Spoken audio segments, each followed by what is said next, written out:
जय हिंद बच्चों। आज एक फिर नए वीडियो के साथ मैं आपके साथ में हाजिर हो रहा हूँ। अभी तक हम लोग टेंस चार्ट पढ़ चुके हैं, प्रेजेंट इंडेफिनिट समझ चुके हैं और आज हम समझेंगे पास्ट इंडेफिनिट। बच्चों, मैंने आपको टेंस चार्ट में बताया था कि पास्ट इंडेफिनिट में अफर्मेटिव क्या करते हैं, निगेटिव क्या करते हैं, इंट्रोगेटिव क्या करते हैं। अब उसको यहाँ हम ब्रीफली देखेंगे। तो बच्चों, पहला हम लोग देखेंगे affirmative. Affirmative.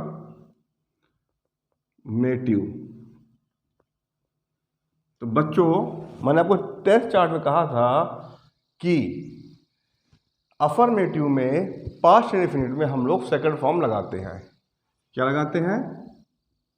Second form of the verb. Second form of the verb. Second form क्या होती है? आपको एक चीज यहां बार बार परेशान कर रही होगी, वर्ब। और मैं आपको बार बार बता रहा हूं, वर्ब मतलब होता है एक्शन वर्ड। वर्ब मीन्स क्या होता है? Action word. एक्शन मतलब होता है काम। जिन वर्ड से आप काम शो कर सकते हो वो कहलाते हैं वर्ब। अब मैं आपको थोड़ा सेकंड फॉर्म दिखाता हूँ, एक दो ठो, उसके बाद हम आगे बढ़ेंगे। जैसे मैं यहां लिख रहा हूं, एक सिंपल सा वर्ड है गो। गो। गो की सेकंड फॉर्म होगी वेंट। एंड थर्ड फॉर्म क्या होगी? गो, वेंट, गॉन। तो बच्चों, ये जो वेंट वर्ड आया, इसको हम कहते हैं सेकंड फॉर्म। एक और दिखाता हूं, कुक, कुक्ड एंड कुक्ड। ये जो बीच में आए इसको कहेंगे सेकंड फॉर्म। बहुत सारी वर्ब्स में हम लोग ईडी लगा के सेकंड फॉर्म और थर्ड फॉर्म बना लेते हैं, लेकिन कुछ वर्ब ऐसी भी हैं जो इरेगुलर है। इरेगुलर मीन्स सेकंड फॉर्म कुछ और है, थर्ड फॉर्म कुछ और है।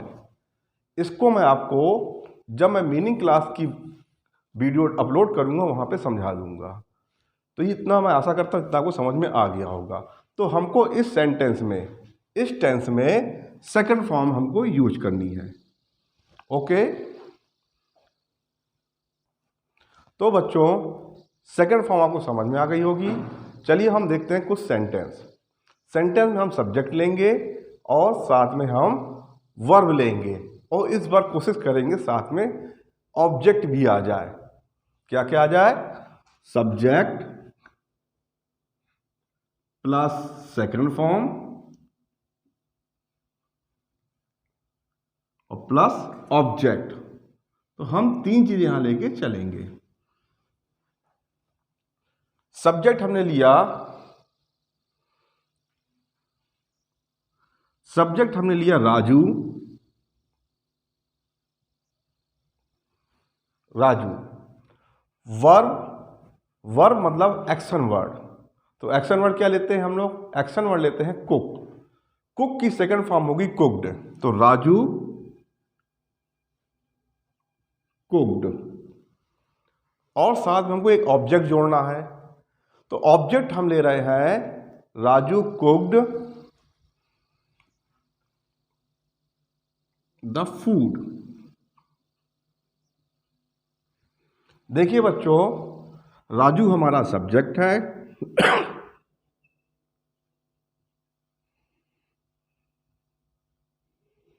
और ये एक नाम है, इसलिए ये क्या है? नाउन है। ठीक है। कुक्ड हमारी वर्ब है एंड फूड ये भी एक ऑब्जेक्ट है एंड साथ में ये नाउन है।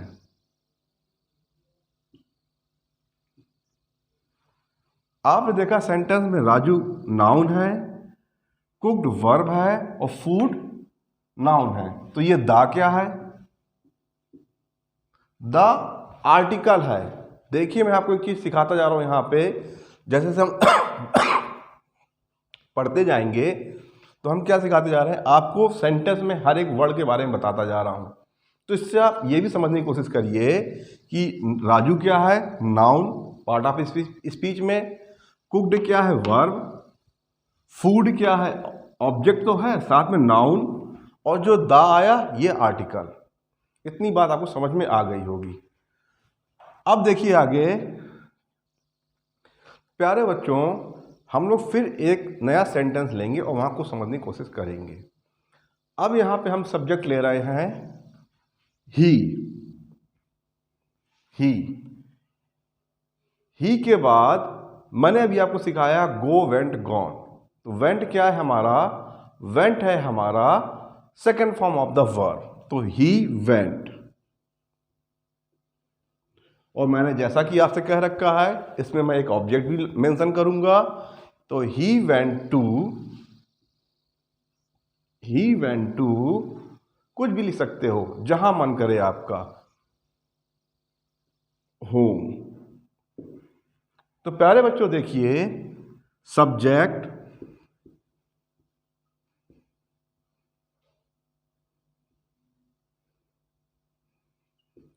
Verb second form,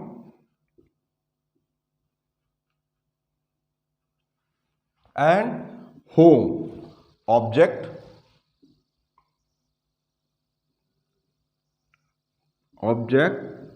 plus noun. और टू,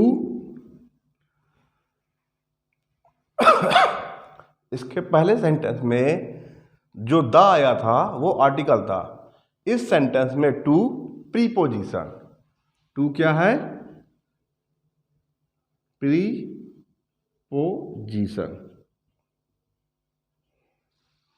इतनी बात आपको समझ में आ गई होगी।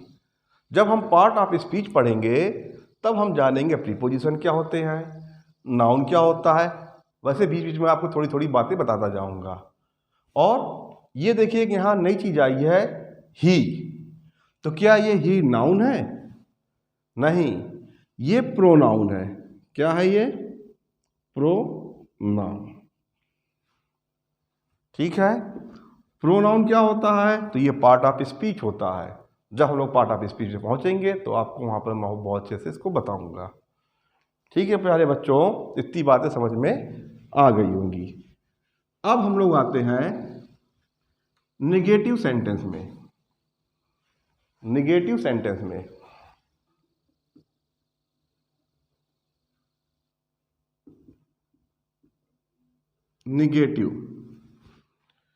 निगेटिव में देखिए क्या चेंज आ रहा है। अफर्मेटिव में हमने लगाया था सेकंड फॉर्म। निगेटिव में क्या कर रहे हैं हम? निगेटिव में हम क्या लगाने की कोशिश करेंगे? निगेटिव में हम लगाने की कोशिश करेंगे डिड प्लस फर्स्ट फॉर्म। ठीक है, निगेटिव में हमने लगाया क्या? निगेटिव में हम लगाएंगे डिड प्लस फर्स्ट फॉर्म। और अफर्मेटिव हमने क्या लगाया था? अफर्मेटिव में लगाया था सेकंड फॉर्म। एक चीज समझने की कोशिश करते हैं बच्चों, ये जो डिड है इसको देखते हैं। Do, did, done. तो हमने क्या पाया? हमने एक ये चीज पाई, जो ये डिड है ना, ये है second form of the verb already है। अब आप खुद बताइए, जब सेंटेंस में एक सेकंड फॉर्म पहले से आ चुकी है तो हम दूसरी वाले को फर्स्ट फॉर्म में बनाएंगे। डिड क्या है? डू का सेकंड फॉर्म। और अफर्मेटिव हमने क्या पढ़ा था? Second form. निगेटिव में क्या पढ़ना है? Did plus first form. तो डिड प्लस फर्स्ट फॉर्म क्यों कर रहे हैं? क्योंकि डिड डू की सेकंड फॉर्म ऑलरेडी है। मतलब एक म्यान में दो तलवारें नहीं आ सकती। अगर डिड भी ले ले, इसको भी सेकंड फॉर्म कर दे, तो दो चीज गलत हो जाएगी। ये भी सेकंड फॉर्म, ये भी सेकंड फॉर्म। इसलिए इसको सेकंड फॉर्म है ये, और इसको हमने मान रखा है फर्स्ट फॉर्म। इतनी बात आपको समझ में आ गई होगी। अब हम सेंटेंस लेते हैं।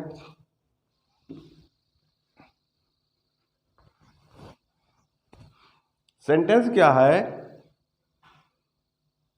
मोना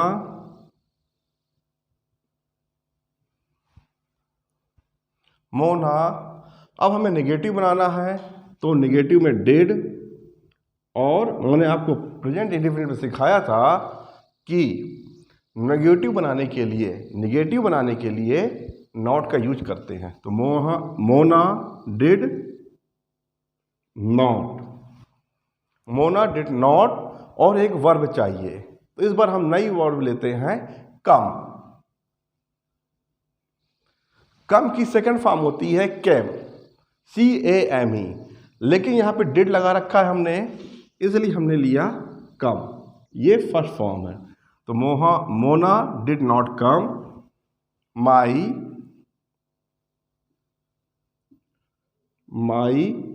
हाउस।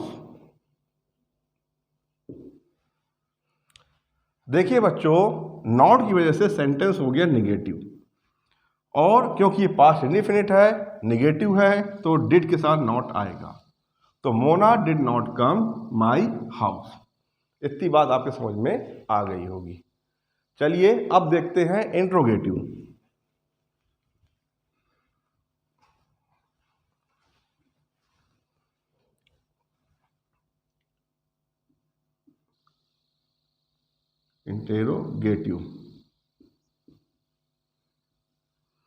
देखिए बच्चों, इंट्रोगेटिव में भी वर्ब के साथ फर्स्ट फॉर्म आएगी। बनाएंगे कैसे? मैंने आपको प्रेजेंट इंडेफिनिट में सिखाया था, जो हेल्पिंग वर्ब होती है उसको सब्जेक्ट के आगे रखते हैं। क्या करते हैं? हेल्पिंग वर्ब को सब्जेक्ट के आगे रखते हैं, हम लोग देखेंगे। देखिए यहाँ पे सबसे पहले लेंगे डिड क्यों ले रहे हैं? डिड हम इसलिए ले रहे हैं कि इंट्रोगेटिव में हेल्पिंग वर्ब को सब्जेक्ट के आगे रखना होता है, तो यहां पर रख दिया डिड के बाद अब हम लेंगे सब्जेक्ट, तो सब्जेक्ट जैसे लेते हैं सी, डिड सी। इसके बाद आएगा वर्ब की फर्स्ट फॉर्म, तो वर्ब की फर्स्ट फॉर्म क्या है? वॉच। तो did she watch the TV, और लास्ट में question mark. Did she watch the TV. जिससे आपका इंट्रोगेटिव बन जाएगा। इंट्रोगेटिव बनाने के लिए हमने क्या किया? हेल्पिंग वर्ब को सब्जेक्ट के आगे रख दिया। हेल्पिंग वर्ब को क्या कर दिया? सब्जेक्ट के आगे रख दिया। इतनी बात भी आपके समझ में आ गई होगी। अब थोड़ा सा ट्रांसफॉर्मेशन देख लेते हैं।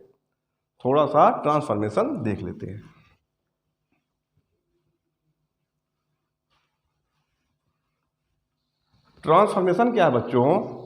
जैसे मैंने यही एक वर्ड लिया, सी वॉच्ड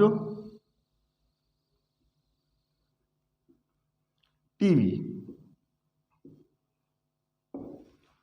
यहां वॉच माने होता है देखना, और देखिए मैंने यहां पे सेकंड फॉर्म लगा दिया, वॉच में ईडी लगा दी, सेकंड फॉर्म लगा दिया, मींस ये अफर्मेटिव है पास्ट इंडेफिनिट में।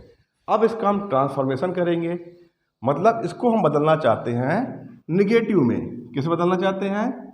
निगेटिव में। चेंज इनटू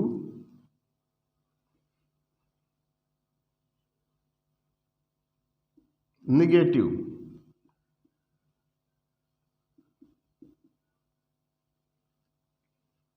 तो इसको कैसे बदलेंगे? सी वॉच टीवी, तो अभी मैंने आपको पढ़ाया, इसको निगेटिव बदलने के लिए वॉच जो है इसकी जगह कर देंगे डिड प्लस फर्स्ट फॉर्म। तो सी डिड नॉट वॉच टीवी। ये देखिए निगेटिव हो गया। और अगर हम इसको इंट्रोगेटिव भी चेंज करना चाहते हैं, तो जो डिड है ना आपका डिड, इसको हम सब्जेक्ट के आगे फेंक देंगे। कैसे फेंकेंगे? डिड सी नॉट रहने दीजिए अभी, वॉच टीवी, लास्ट में क्वेश्चन मार्क। तो प्यारे बच्चों, मैंने आपको आज पास्ट इंडेफिनिट के बारे में बताया। इसमें मैंने आपको अफर्मेटिव समझाया, इसमें मैंने आपको नेगेटिव समझाया, इसमें मैंने आपको इंट्रोगेटिव समझाया, साथ में थोड़ा सा ट्रांसफॉर्मेशन भी बताया। मैं आशा करता हूँ आपको मेरा वीडियो पसंद आएगा। अगर वीडियो पसंद आए तो अपने दोस्तों के बीच में शेयर करिए, अपने दोस्तों को बताइए और हमारे चैनल को अपना प्यार बनाए रखिए। धन्यवाद। Thank you.